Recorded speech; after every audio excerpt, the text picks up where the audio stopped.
بسم اللہ الرحمن الرحیم اللہم صلی علی سیدنا محمد وعلی آلہ وصحبہ اجمعین۔ اولاد ہارون علیہ السلام میں سے ایک جماعت نے مدینہ میں رہنا قبول کیا اور وہ اس کے ارد گرد میں ٹھہرے۔ جب ان میں کوئی مرنے لگتا تو اپنی اولاد کو اس قسم کا وصیت نامہ لکھ کر دے جاتا کہ اگر تم سید المرسلین والآخرین کے زمانہ مبارک کو پاؤ تو خبردار ان کی اطاعت اور بیعت سے منہ نہ پھیرنا، لیکن تقدیر خداوندی سے کوئی چارہ نہیں۔ چنانچہ اللہ کے محبوب صلی اللہ علیہ وسلم کی نبوت اور رسالت کا جب آفتاب طلوع ہوا تو انصار نے اس نصیحت کو قبول کرنے میں سبقت کی۔ حالانکہ یہود انصار سے جھگڑے کے وقت کہا کرتے تھے کہ دیکھنا نبی آخر الزماں صلی اللہ علیہ وسلم ظاہر ہوں گے اور ہم ان کے ساتھ ہو کر تم سے نمٹیں گے، لیکن سعادت ازلی انصار کی مددگار تھی۔ معاملہ برعکس ہوا، جو اس طرح کے جملے بولتے تھے وہ ایک طرف رہ گئے اور یہ سعادت انصار کو مل گئی۔ تو ان میں سے جو حضرت ہارون علیہ السلام کی اولاد میں سے عمرو بن عامر نے اس شہر کو چنا اور یہاں پر سکونت اختیار کی، اور یہ قبیلے اوس و خزرج کہلائے۔ اللہ نے ان کو دولت و ثروت عطا فرمائی۔ یہود ان سے حسد کرتے تھے، اور پھر یہاں سے اس دارالابرار میں بعض مورخین نے بیان کیا کہ طبع ایک بادشاہ تھا جس نے ممالک شرقیہ کو فتح کیا۔ اس کا گزر جب مدینہ طیبہ سے ہوا تو اس نے اپنے بیٹوں میں سے ایک کو وہاں کا خلیفہ مقرر کیا اور خود شام و عراق کی طرف چلا گیا۔ تو یہاں جہاں اس نے اپنے بیٹے کو خلیفہ مقرر کیا تھا، ان لوگوں نے اس کے بیٹے کو بدعہدی کے الزام میں قتل کر دیا۔ طبع اپنے بیٹے کے انتقام کے لیے مدینہ آیا، قتل و غارت گری شروع کر دی اور قسم کھائی کہ وہ اس شہر کو خراب کر دے گا۔ تو بعض احبار یہود اس کے پاس گئے اور کہا کہ یہ بلدہ مبارکہ اللہ کی حفاظت میں ہے،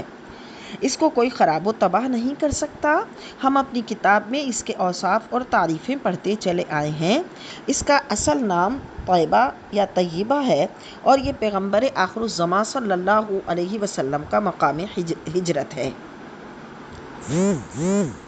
اس لیے اس کی خرابی کا خیال تو دل میں نہ لا۔ طبع کا سن کر یہ دل میں خیال آیا کہ آپ صلی اللہ علیہ وسلم کی صفات جب اس نے سنی تو اس کے دل میں آپ علیہ الصلاۃ والسلام کا انس پیدا ہو گیا۔ محمد بن اسحاق کہتے ہیں کہ طبع نے حضرت نبی آخر الزماں صلی اللہ علیہ وسلم کے لیے ایک گھر بنوایا اور 400 علماء تورات مقرر کیے جو یہاں رہنے لگے، اور انہوں نے شوق زیارت میں یہاں مدینے میں رہنا اختیار کیا۔ طبع نے ان علماء میں سے بھی ہر ایک کے لیے ایک گھر بنایا اور کافی مال و متاع انہیں بخشا، اور ایک خط لکھا جس میں اس نے اپنے اسلام کی شہادت درج کی اور اپنی محبت کو ان اشعار میں کہا: شہدت علی احمد انہ رسول من اللہ بارئ النسم، فلو مد عمری الی عمرہ ککنت وزیرا لہ وابن عمی۔ گواہی دی میں نے احمد صلی اللہ علیہ وسلم پر اس بات کی کہ وہ بھیجا ہوا ہے خالق الخلق کا، اگر میری عمر ان کے اظہار تک رہی تو میں ان کا وزیر اور چچا زاد بھائی ہوں گا۔